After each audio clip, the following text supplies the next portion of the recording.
Protests in Jakarta have escalated as anger grows over a controversial new jobs law. President Joko Widodo is fighting accusations that he's hiding from the backlash. The president is on a visit to Kalimantan, a trip that his office says was planned a long time ago.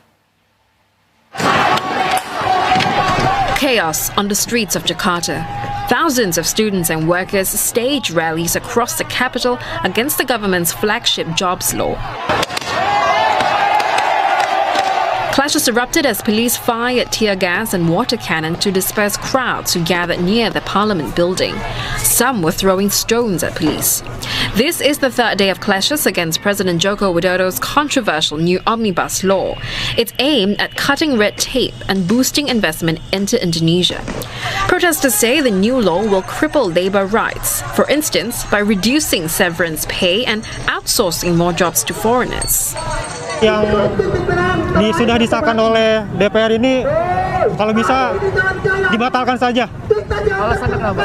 Alasannya banyak hal-hal yang bisa menyengsarakan warga-warga menengah ke bawah. Thousands of people have protested across Indonesia for 3 days despite warnings of coronavirus risks. Hundreds have been arrested.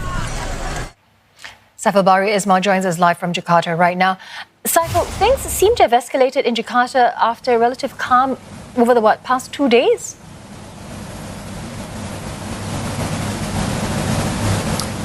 Well, Glenda, protesters have clashed with police in several locations in central Jakarta today. Most of the demonstrations started peacefully but ended in chaos and rioting.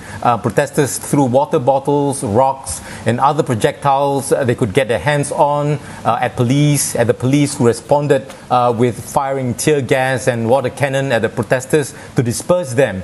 But the protesters not only threw rocks but also burnt a police post and torched a bus station. Now, police have not given protesters permission to conduct these demonstrations because Jakarta is still under a partial lockdown to curb the spread of the COVID-19 transmission, and police were forced to disperse large gatherings in the capital. Now, protesters consisted of groups of workers and students who urged President Joko Widodo to issue a regulation in lieu of law to revoke the contentious labor law. Now, demonstrators had earlier tried to make their way to the presidential palace but were not able to go anywhere near the palace because of the heavy barricades and security. Now, Mr. Widodo is not inside the presidential palace. He's in central Kalimantan for a working visit. The presidential palace said that Mr. Widodo's is in central Kalimantan to observe the food estate program there, and this had been scheduled way in advance. And Mr. Widodo's office said he was not trying to escape the protests and has nothing to do with the demonstrations. Now, there are also many young Indonesians who do not belong to groups of students or workers who are taking part in these demonstrations. Now, most of them are believed to be taking advantage of the current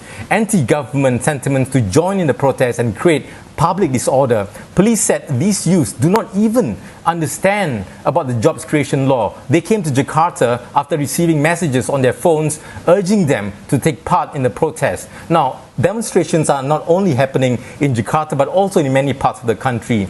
These demonstrations are not happening under normal circumstances. They're happening in the middle of a health crisis, the COVID-19 pandemic. It has been reported that protesters who were detained had been subjected to COVID-19 tests and the results were positive.